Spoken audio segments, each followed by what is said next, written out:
I don't need to do anything crazy beyond this. Like snowboarding, that to me was just like the coolest thing. And so incomprehensibly huge, like I got my name in the book somewhere, right? And so I was always super pumped on that. And then now it's like we've just gone so much further beyond that. Welcome to Season 11, Episode 2 of the Backcountry Podcast. I'm Adam Howard. Today we talk to Spark R&D founder Will Ritter. Backcountry first caught a glimpse of Will's prototype splitboard bindings in 2008. A brief write-up in the magazine that year was the precursor to inclusion in every Backcountry Gear guide since. While they lacked polish in the early days, the bindings showed promise, and that first generation of Spark clamps would lay the foundation for the elusive Better mousetrap. Word of Spark's bindings spread like wildfire in the close-knit backcountry snowboard community, and the company has grown every year since its garage band inception. Spark now is synonymous with splitboarding, and its ascent has mirrored the progression and increase in popularity of the sport. Today, Spark R&D employs 120 people and operates 24/7 in the company's Bozeman, Montana facilities. They manufacture nearly every ingredient in their products, from baseplates to straps and highbacks. Will tours us through the evolution of the company and shares what it feels like to have the idols of his youth ride his setups. He speaks to the connection to the backcountry snowboarding community in his 15-year pursuit of building a better backcountry snowboard binding. We'd like to thank Minus 33 for sponsoring this episode and supporting independent media. This episode is brought to you by Minus 33. Stay out on the slopes longer with Minus 33 merino wool base layers. For high-quality base layers, tops, gloves, socks, and more, go to minus33.com and use code BACKCOUNTRY23 at checkout to get 15% off your order. All right, friends, let's get into it. Will Ritter, welcome to the Backcountry Podcast. Well, thanks for having me, Howie. So we're here today to talk about a better mousetrap. But before we get into that, when did you start snowboarding? How old were you? Where were you? And why did you do it? Yep. So I'm a Minnesota native, kind of from the suburbs of the Twin Cities area with, certainly a lot of Western transplants are from there. Wally from Valais grew up, I think, like 10 miles from where my house is. So yeah, there's a lot of us that escaped Minnesota from the zone there. But the first real snowboard I bought was I think I was probably 6th or 7th grade. And so, that would have been when I was 12, 13. So that would have been 1990, right around there, 90, 91. And previous to that, we were skate rack kids. So it was standing up on skateboards and stuff like that. So we were standing sideways on snow, for quite a while there as kids. But yeah, did my first day on skis with a elementary school ski day at Trollhagen there back in the day, and spent all day shredding my gloves on the rope toe and missed lunch because I was super stoked and was late to get on the bus and so on. So hooked on the snow stuff from pretty early. And how did you end up in Bozeman, Montana?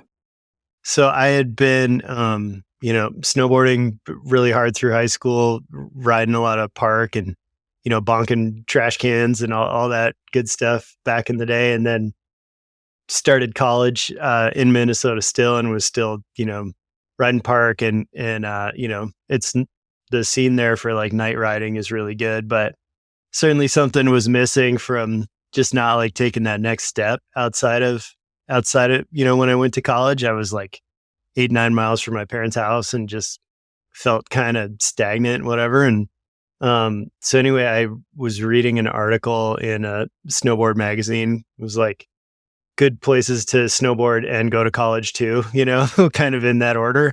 And MSU Bozeman was one of the schools that was featured in there. So I read about that and was talking to friends at the time, and they were like, "Oh yeah, that place, Bozeman's awesome. I almost went to school there," and just started researching it and ended up, I guess, my sophomore year in college, coming out here for spring break and riding at Bridger and Big Sky and immediately thereafter filed my forms to transfer to see if I could transfer from Hamlin University to MSU, and moved out here with another friend.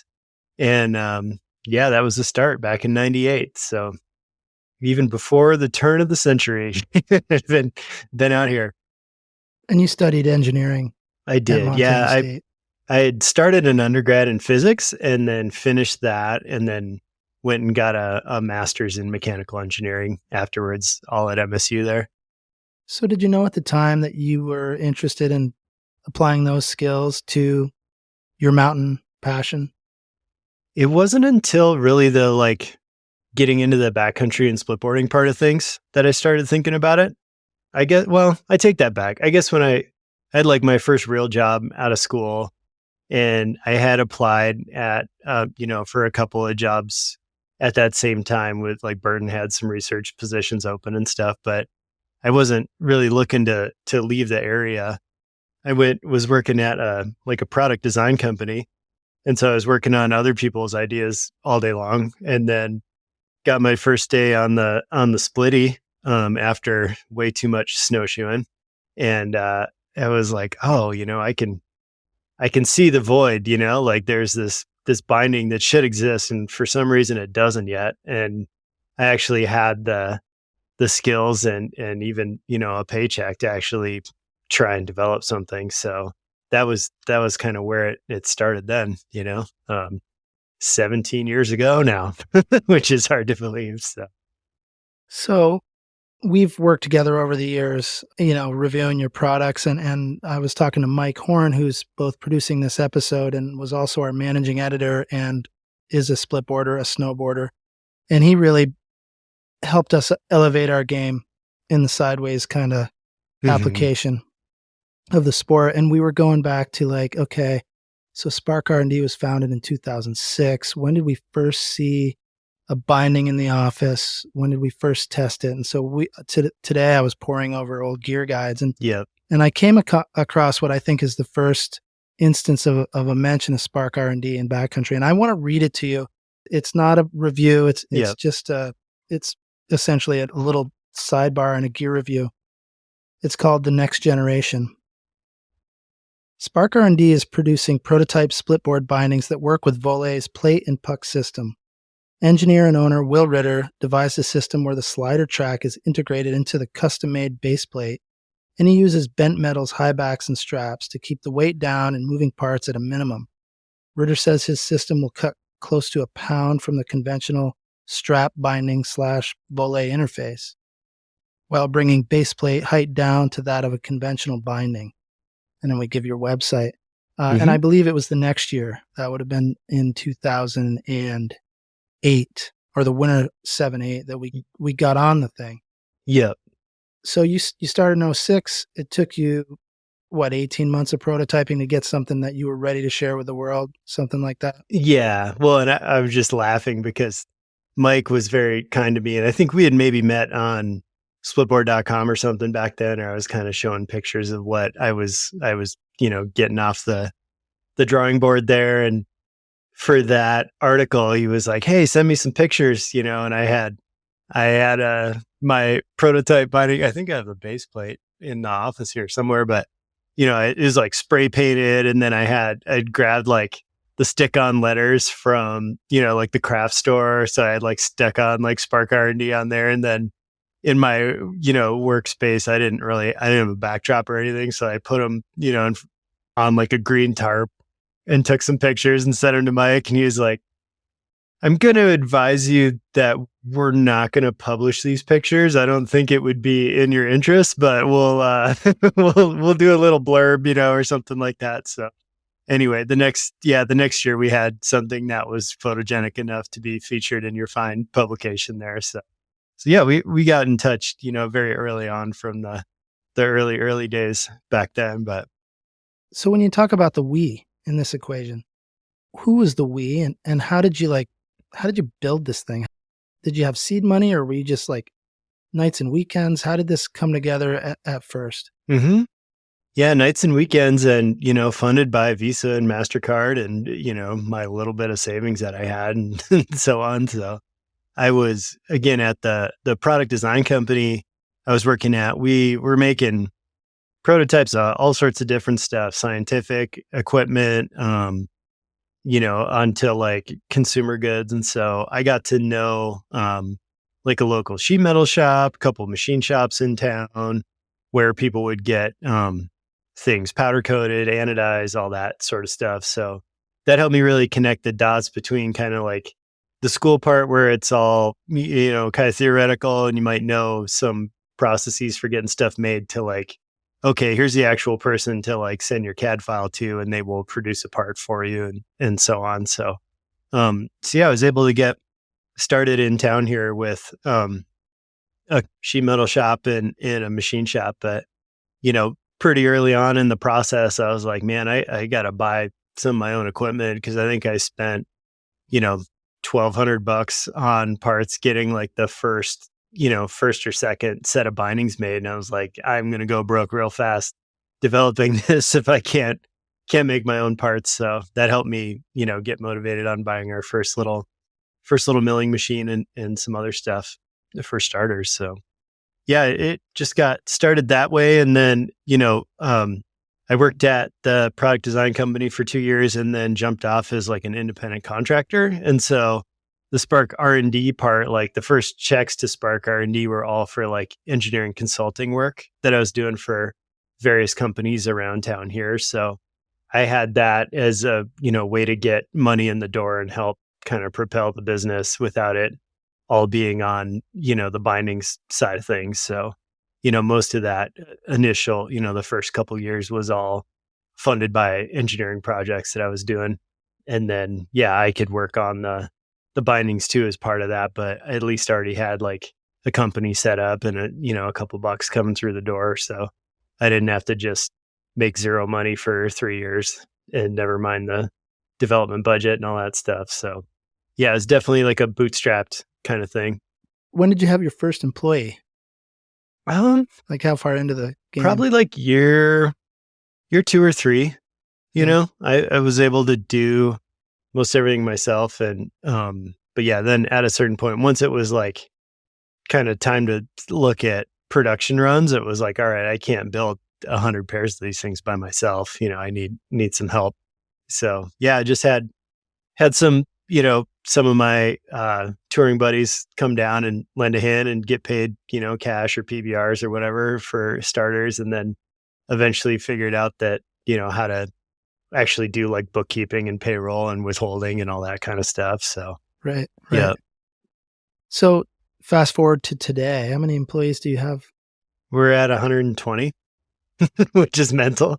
But that's crazy to me, right? And as a fellow like business owner, operator, and has grown this thing since 2002. Mm-hmm. I'm staggered that A, we're still in business, and B, we have 20 employees. Right. But 120 yeah, is a different level. But I would say if you guys were physically printing all of your magazines and so on, imagine, the size operation that you would need. So, we have, that's a very good point. We had, Spark might be more of a 20-person company if we had an exterior, factory, but we are the factory. So we're doing all the CNC machining, turning, anodizing, plastic injection molding, assembly, all that stuff in-house here. So yeah, we do all our own anodizing, which is the coatings on the metal parts. So yeah, we're a pretty darn vertically integrated company, but with that comes a big head count. But I wouldn't have it any other way, just because we're able to have a ton of control with what we do and, employ a lot of skiers and snowboarders, which is great. And, really run a pretty streamlined operation. And especially now that, everyone's feeling the pinch with inflation. And I think we'll feel it maybe a little less than some other brands because we do so much ourselves compared to getting a separate markup from every different vendor that we use. So yeah, but it is crazy, just like the volume of people coming through the door. But, we also operate 7 days a week, 3 shifts, most of those days. So it's not like everyone is here all at once, but right. yeah, we keep those keep those spindles turning on those machines year round and all day long. So Well, we'll get back to some of the business stuff in a bit, but let's get back to this better mousetrap, because here you are at Montana State, splitboarding, and you're using the only thing available at the time, right? Which is the volley Mhm. puck and plate system, and you're thinking, well, I can do something here. I can improve on this. What were you hoping to improve, and what were some of your first thoughts of what you would kind of change about the system that existed in the day? Mhm. Yeah, there was just a lot of redundancy. It was like you had a complete snowboard binding with like an angular adjustment built into it on top of, essentially a second binding base plate, and you'd always adjust it to 0 degrees. So it was just a matter of taking out all the stuff you didn't need. And so I had a base plate on top of a base plate. So I was like, well, what can I put together? And I don't need the angular adjustment because that's in the pucks. So it was kind of, engineering, right? Like what can I what can I get rid of and how can I accomplish it with a couple of, relatively simple parts. So that's really where it came from, along with like, most resort bindings have quite a bit of padding built into them for, riding ice or landing jumps and stuff like that. And didn't need so much of that when you're hopefully chasing powder. So again, just able to simplify out a lot of what didn't need to be there was kind of where it started. And I was cruising around your website today looking at some of your product, and it was really interesting. And I guess I just hadn't thought about it a lot, but I look at the minimalism that your Tesla, right? The Tesla, is that what Mhm. that's kind of your standard now? Yep. I was thinking like, wow, that kind of looks like the equivalent, the snowboard equivalent of a Scarpa Alien RS, a little rondo, super minimalist package. There must be some concessions you have to make riding it when the snow gets variable and things are gnarly. Is that true? Do you think that, there are some concessions for lightness that you make as a rider? Obviously, the boot is part of the package. And I don't know if you're still working with Phantom at all on a boot kind of situation, but how close to that padded kind of plush snowboard experience that one would get at a resort are you able to get with Mhm. your product? Pretty close. And we do, over time we did start offering a padding kit that you can peel off a backing and stick it to the binding, because we had some requests for that from our like riders that are in really cold conditions all the time, and that aluminum base plate's pretty conductive, pretty cold. So Interesting. they wanted just a little more warmth. And then, for spots where there's a lot of chatter, or maybe you're riding, everyone ends up riding firm conditions at some point if you're doing this enough. So folks that are pretty sensitive to that. So we can get back, pretty close to that like resort feel with the padding kit there. We are able to go, pretty minimal with the bindings, in terms of, we're trying to save grams. It's hard work going uphill and stuff, but in terms of the like, compared to AT, where you see people kind of like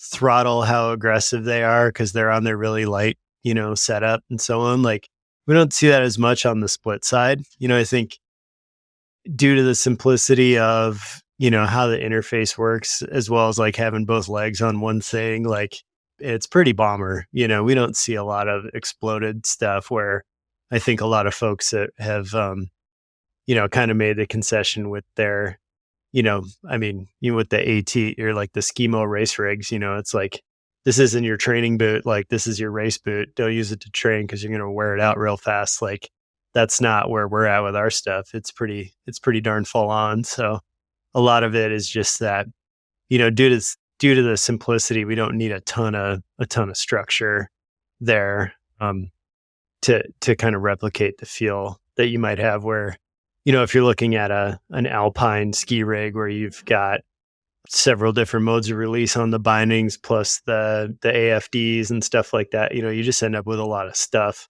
on there to to get that feel and that performance. But since our stuff doesn't release and so on, we're able to get a lot of performance out of a minimal package. Yeah.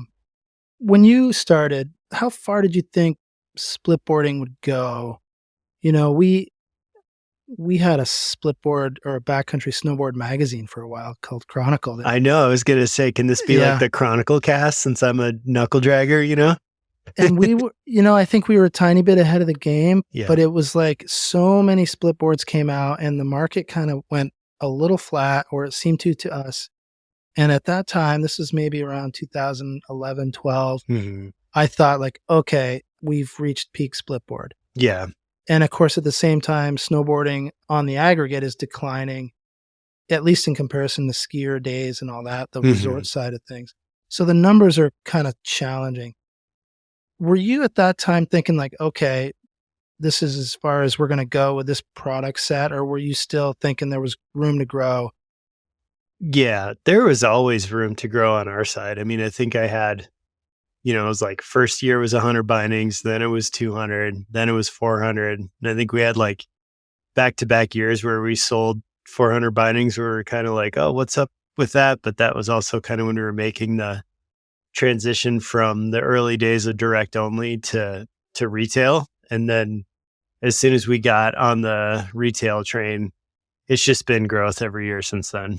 So, we didn't see that as much. I think there were, there's also just, there's way fewer binding brands than there is like board brands, right? Yeah. And so I think there are a lot of people that, they got on front as a split brand, but then as soon as everybody else added splits to their line, then I think it was like, even though this pie is growing, there's a lot more people taking slices at the same time. So I think that was probably going down in that, 2011 sort of time that you were talking about. But from our side, we've seen, strong growth pretty much every year. And it went from strong growth to insano growth over the last 2 years with the Pandy. So, this coming year might be the first year where things are feeling flat, just with people are kind of like waking up from, just every piece of sporting goods that they can get their hands on, along with obviously there's some economic challenges right now with inflation and in world events and so on. So I think the shopping spree might kind of take a break that people were on, but honestly, for us and probably other manufacturers, it's kind of welcome to like catch our breath, because I feel like we've been, on a sprint and swinging from one issue to the next since spring of 2020. So looking forward to a, quote unquote, like normal year in manufacturing, because we had the kind of the triple whammy of like big demand boost, worst supply chain we've ever seen, and then like worst hiring environment we've ever seen here too, just in terms of human resources and so on. So it was real not easy for the last 2 years in particular. And, and we had dealers, just ravenous, and I mean, they're getting it from both sides too, or there was just so much demand. And, again, since we're the factory, it's like, I can't just submit a PO to my factory for double, but, like we need to do all that growth ourselves and add more equipment and train more people and all that stuff. So it's like, there's only so fast you can grow before you're really, really rolling big dice, or you're just you're at financial risk, you're risking making a bunch of garbage because you're trying to go too fast and all that stuff. So anyway, we're, hopefully, looking forward to and very much planning for a more reasonable year ahead.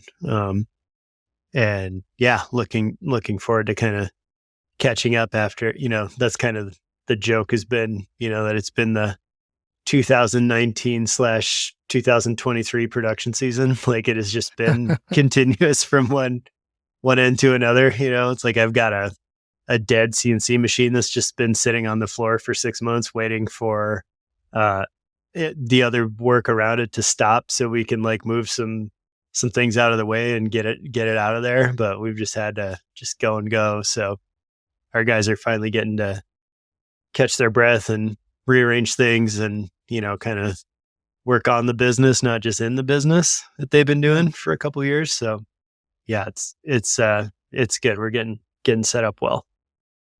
Right on. Well, here's to 2023 and beyond. Hopefully we can get as much of this behind us as possible.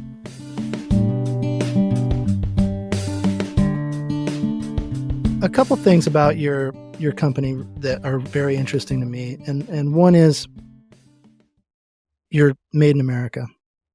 And I want to know how much a source of pride that is for you, or is it more out of necessity and it's just, as you said, I'm vertically integrated, it's the best way to operate versus, outsourcing to Asia or wherever. Is that really meaningful to you, or is it just a business, decision?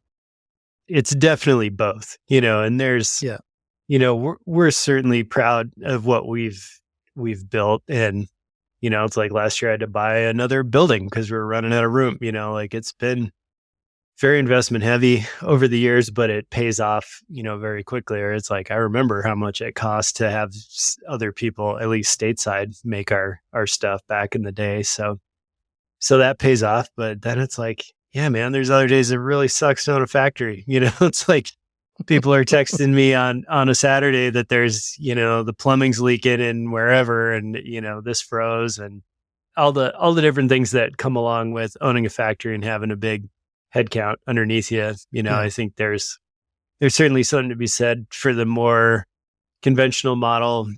It's harder to do on the board side or on the binding side of things, but there's certainly folks on the board and ski side of things where they work hard and they get their design sorted out and protos approved, and then they write their PO, and then they can just go shred for 3 months while things are getting made, and then distribute it in the summer when it shows up in one container and repeat, which I'm sure there's plenty of my friends would be like, it's not that simple. But yeah, I was just going to say, I don't know if it's that easy, but it sounds good. Going with the full grass is greener on the other side. And I'm sure for them, they're like, oh, I have all these headaches and my factory shut down 3 times last year, and, container ship got lost. So, it's got to be just super easy just making it yourself. You don't have all those problems. So, you trade your problems for different ones, but yeah, it is a big source of pride, that we do so much in-house. We source parts from Asia. We get our buckles are made at the Burton factory, and those, that's in China and stuff. So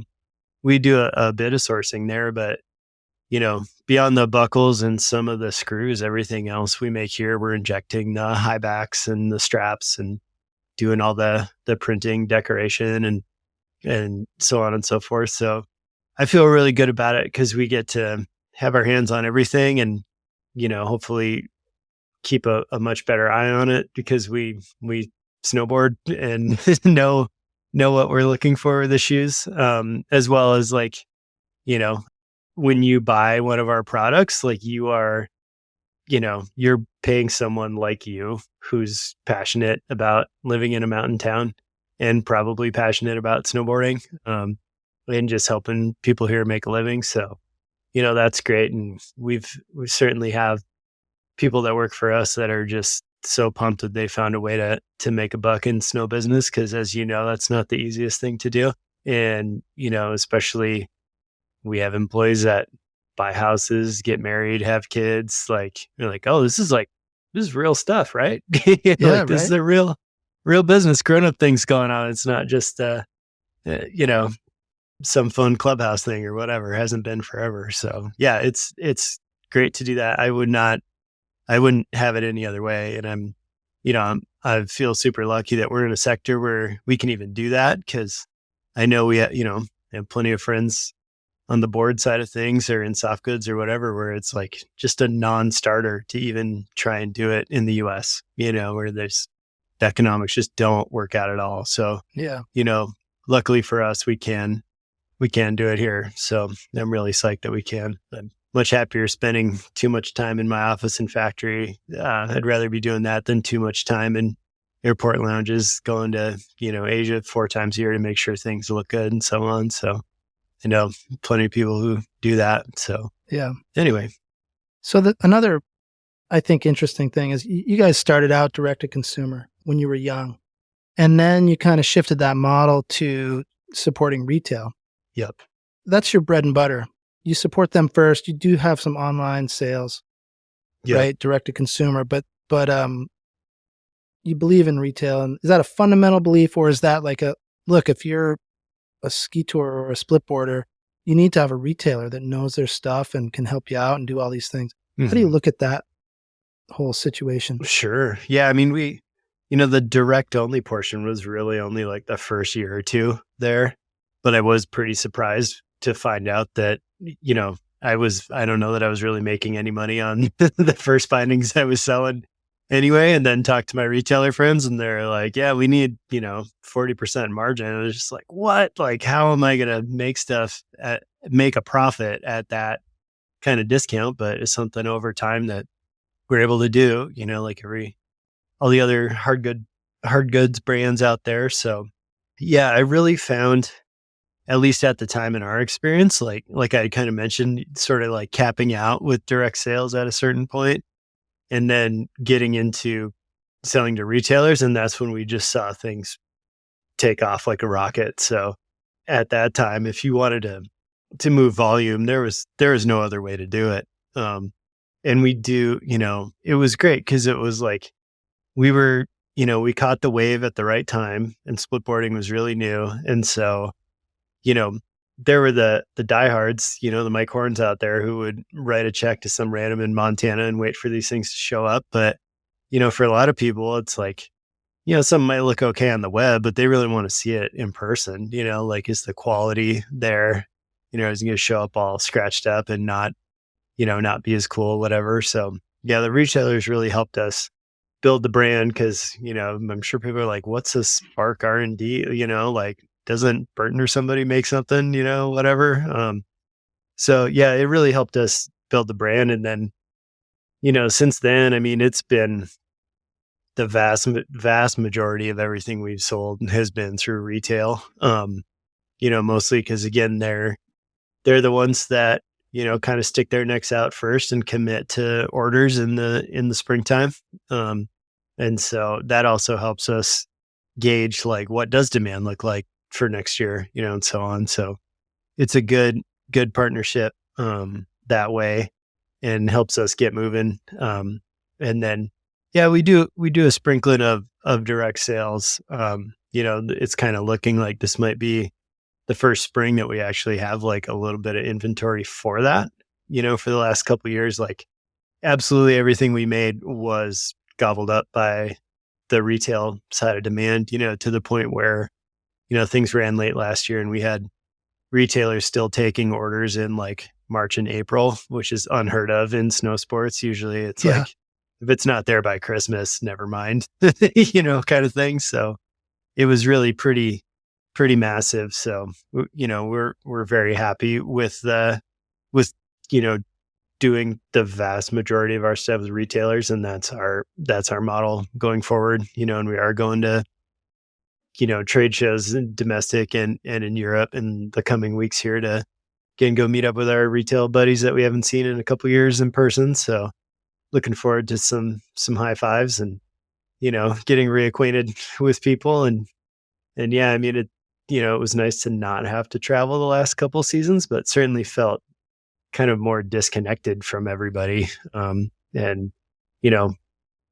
for me, it's like some of the unexpected benefits of being in this business is, first getting to work with a bunch of cool people. And then, beyond that is getting to meet all the cool people in this industry, yourself included, including all of our retail friends and our media friends, and, getting to meet my hero pros from when I was a Grom back in the day, and all that. So yeah, I'm looking forward to the community aspect kind of returning this spring to the sport.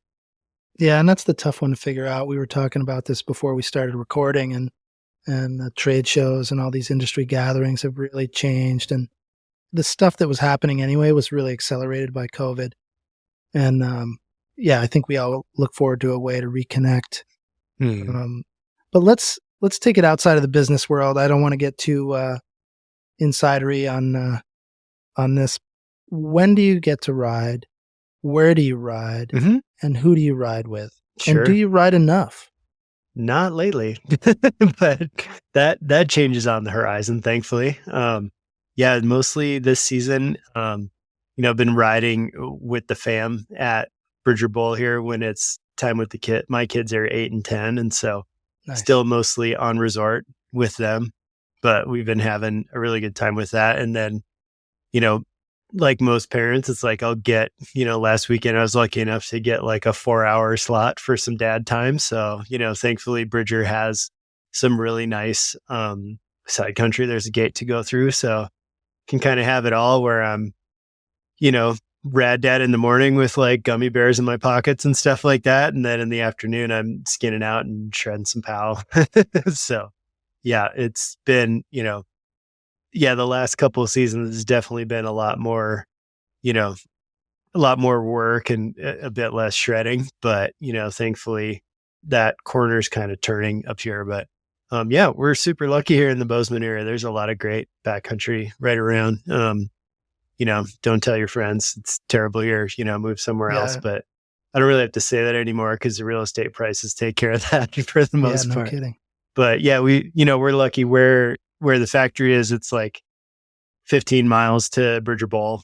So, I can go from office to skinning, probably about as fast as anybody in the industry can. And then we've got lots and lots of options, and, some of which can be full foot powered from the car. Some, we've got a bunch of sled 2 options around here. And then, within a couple hours drive, we've got Cook City and Jackson and, the whole Whitefish area and so on. So there's a lot that's, really close by. And, I always have friends who are aspiring to, go to Japan or something like that. And I'm like, I want to go there, like a peak I can point at while I'm driving around. So yeah, lucky to have a lot at close proximity. You got a young family, and I know how that is. Do you get like a trip a year where you're doing something like a little bit more than just the dad stuff at home, where you're getting out there? Is that on your horizon, or has it been? For sure. Yeah. No, I mean, I've definitely had, when I turned 40, like got to go do heli trip up at Eagle Pass. And yeah, I mean, most of that comes in like going to all the split fests that come in the springtime. So, it was really cool. Like, kind of pre-pandemic, like the Bozeman Split Fest started going off. So a lot of my industry friends came to town here, and I got to show them some of my stomping grounds. And then, for this year, I'm hoping to get to the Baker Split Fest again out in Washington, and probably down to the Silverton Split Fest in Colorado. Certainly kind of put the kibosh on that stuff. We were actually, in like early March of 2020, we were on a yurt trip a couple hours away from here with a bunch of our kind of, pros from Wyoming and Washington. And, we're starting to hear about COVID cases in Washington, and had 2 friends from Bellingham in the yurt with us and so on. And, we really lucked out because we did that couple-day trip. And then like 2 weeks later, everything locked down. So it was like, worked out really well that we got in like a really stellar yurt trip to kind of tide us over, after that. So yeah, the cool trips are starting to come back on the horizon here. So yeah, I've got a couple split fests lined up and some trips I want to do with buddies this year. Cause I need to kind of return to doing that stuff. Yeah. Ditto. Talk about your kids. You work with your wife as well, Becca. Yep. And she's the CFO. How did that come together? Yeah. I mean, we were, college/grad school sweethearts. And then, she was watching me get the business off the ground while we were, before we got married. And then the spark was actually going, for a year or two, and then got hitched up. And, it was like I was doing my spark thing and she was working in some other jobs. And then I was quickly just, the water line was getting to my nose and above, how much like work I had to do. And she came in and, kind of for starters, she'd help out around like trade show season, because I'd usually be losing my mind just trying to get like some bindings out the door. And then I like have to drive to Denver and then fly to Germany and just like, just losing it. So she'd come and help with that. And then, there kind of came this point where or largely, I'm just like running up my credit cards to get the business off the ground, and, I had some smaller loans from the bank. And then it's kind of like once all my cards were maxed out or close enough to being maxed out, all of a sudden they just start doubling the interest rate on you month on month on month. And so, what was 2% interest turns into 4, turns into 8, 16, 32. And it's like, you're not paying off 50 grand at 32%, credit cards. So she's very good with money, from the get go. And so she kind of got to see the finances of the biz with the lights on and was like, oh dear. So she jumped in and helped us get, our financing sorted out, and get our debt service and all that stuff. So yeah, there was certainly a point there a couple years in where, that's kind of the extinction event for a lot of companies. Even if you've got orders in hand, you can just run yourself out of cash pretty easily. So she jumped in there on that stuff. And then, has always had a great knack for the aesthetics and, marketing and so on beyond that. So, she is our CFO by and large, but also does a ton on, she's works tightly with our marketing manager and our graphic designer and our sales department. So she's heading up a lot of that stuff, whereas I'm more on the manufacturing and design side of things. But, tons of crossover, and yeah, we work really well together. By and large, that's an awesome thing. It sucks when we, it's a bad day at work. We both have a bad day at work, but, by and large, it's awesome. I'm such a lucky guy to have her. There wouldn't be a Spark R&D without Rebecca Ritter, that's for sure. Well, there wouldn't be a Backcountry magazine without Holly Howard. So there you go. I'm in a similar boat, and it can go two ways, right? Mm-hmm. Working with your spouse, it can go really well or really poorly. Yeah. It seems like there's not a lot of middle ground there. So if it works, it's a wonderful thing.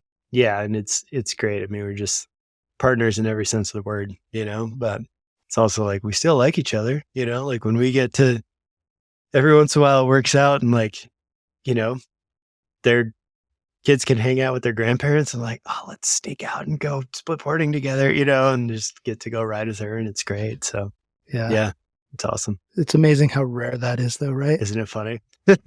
Like crazy. It's like, people might think that, you owning a Backcountry magazine, that you're just like shredding POW every day and, whatever. And it's like, yeah, the first thing that happens when you start a snow business is that you spend less time on snow. But anyway. My goal is 80 days a year. I feel like, and I learned that from one of your fellow Bozemanians. What do you call them? Bozemanites? Tom Youngst, who I don't know personally, but he, he's kind of in your world. Oh yeah. Tom's a great guy.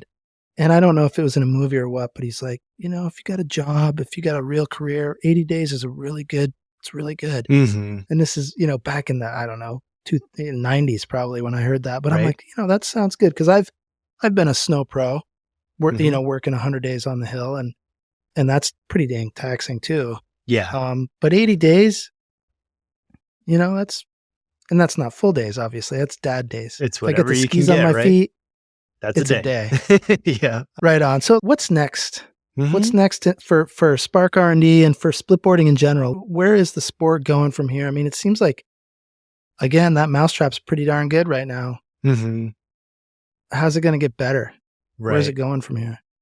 Yeah. Again, for us, it's like, it's just been so much on the manufacturing side has been where all the real pinch points have been. And so, for us, it's like, we're just trying to like restore sanity to that, and make sure that we ship everything on time, if not early for next year. And really, that our dealers can really depend on us and, regain, just that trust that like, they know this is the order date and it's going to show up, cause it's like, you can have the sickest features you want in a product, but if it's not done, it doesn't ship, who cares? Right. So, right. At least for, I did bring a bunch of new components into the bindings for this year. So this is the first season of like our ST bindings, where we've got some plastics over molded onto metal parts, which is like that's a new process for us. But you kind of get the best of both worlds, where you can have like slippery plastic stuff with the strength of metal behind it. So we have that our climbing wires, our touring brackets, and on our crampons. And then I did a updated highback. So for the first time, we have like a left and right highback that are a lot more anatomically shaped. Whereas to date, we just had a symmetric, vertical highback before. So concentrating on the ride part there, but, I have some ideas for some improvements for the future, but, typically we'll do like updates and then we'll do a carryover year. So if we've got any issues to fix, we can do that this coming season. So, right now it's like the massive test, right? Like you can do as much, alpha and beta testing as you want. Like the real test is when something hits the market and gajillion people take it to a gajillion places and ride in all sorts of conditions. And, that's where you kind of get the last of the kinks worked out. So at least for us, that's what's next for this coming season is just, fixing up any kind of year one issues that come up. And then, beyond that, it's like, we just need some breathing room on the manufacturing side before we're going too deep on the next round of prototypes and stuff. But I got some things that have been, they've been percolating for a couple years here, been waiting on. So we're working on that as well as, at least on the business side of things, just like everybody else, with all the, everything you're hearing about automation, it's like same goes for us, like trying to bring in more and more of that to just help our throughput and make the most of our wage dollars that we're paying, just getting people better tools so they can get more stuff made. And especially in a town like Bozeman where the, real estate prices are, just kind of taken off. It's like, we might have, this might be the highest headcount we can actually get. Right. So if we want to grow, it's like, how can we make more stuff with the same amount of people? So those are the things that are on my mind now, for the future. But I would, as well as, I don't know if you experience this, in your 40s and beyond, it's like snow removal is just like driving me crazy. So I'm trying to figure out I live in Vermont. Yeah. Okay. So don't ask that question right now. Yeah, right. Well, but go ahead. I'm just like, bitter. I also just want to get like a plow truck. I'm just so sick of like ice and stuff, but that's part of it is like my, as the business owner, it's kind of like facility safety is part of, kind of falls onto my lap, having a safe place to work. So some days that means like being out with the roof rake and bashing icicles off the building so they don't clobber anybody and whatever. So there's things like that come to mind. But anyway, that probably not what you expected where you're waiting for me to say that everyone's going to be splitboarding in hard boots in 9 months. And we'll drop 3 more pounds off the setup and all that good stuff. So I love hearing that even at a business that has 120 employees, the boss is shoveling the roof and driving the truck and doing all the stuff. And there's, you talked earlier about all that overlap and it's really unavoidable at a small business until you get quite large, by our standards. Yeah. Everybody wears a lot of hats. You got to be all in. It's a lot of work. Yeah. Well, and I think the federal definition of small business is like 150 employees and under. So, to me, I'm like, that's a big business, right? But in the grand scheme, it's nothing, and anyway, I don't have any aspirations of having a ginormous company, but, something that fits under one roof is or 2 roofs, I guess, for us is like, that's still quite small in the grand scheme.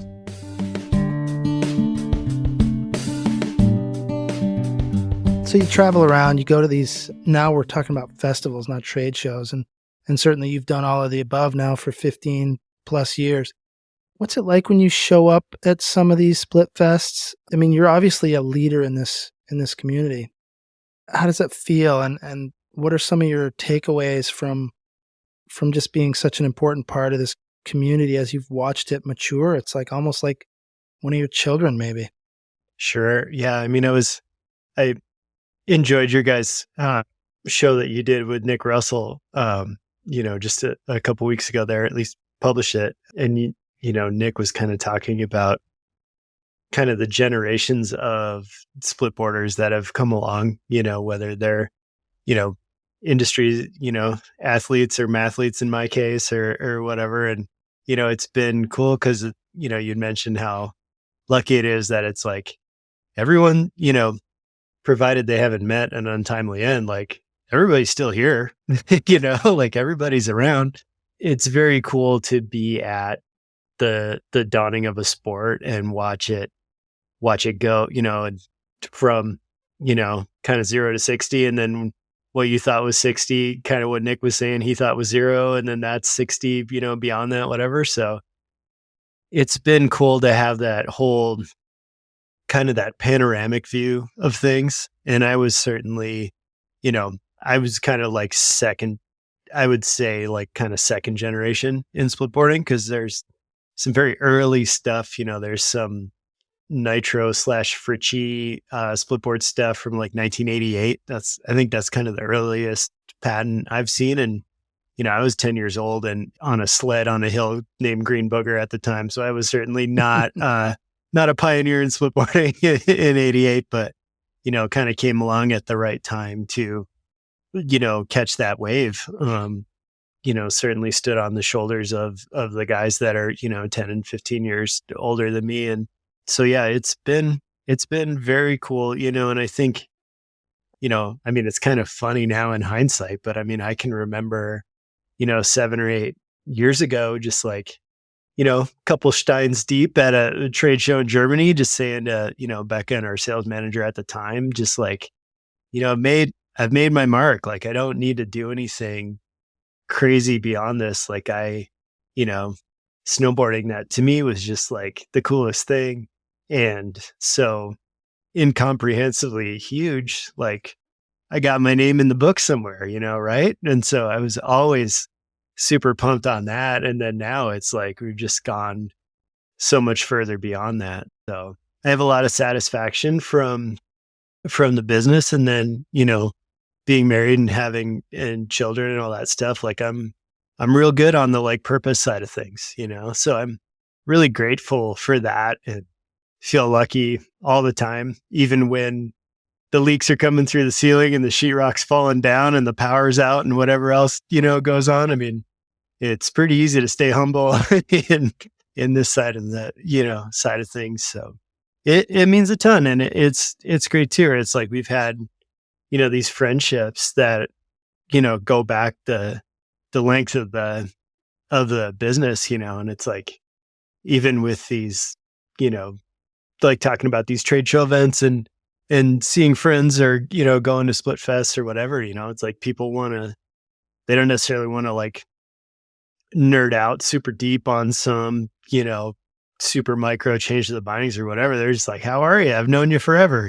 What's going on? All that stuff. So it's very cool that way. Again, like the toughest parts is just like, this is a dangerous sport at times and people die doing it, and that freaking sucks. It's like there's that, poor dad with his sons on Birth of Past died like a couple weeks ago, and that hit hard. Like we're the same age, so that part is like really tough. That's certainly harder than any like business challenge, whatever. So, I don't know what we're ever going to do about that, but, thankfully things are getting, safer and safer with equipment and knowledge and training and all that good stuff. So anyway, at the end of the day, it's like, I feel great. It's been a really, really challenging life, but super rewarding. And, there's nothing, I'm not like, oh, I'm going to dump my splitboard brand and go, make I don't know, electric, who knows what, like, no, this is what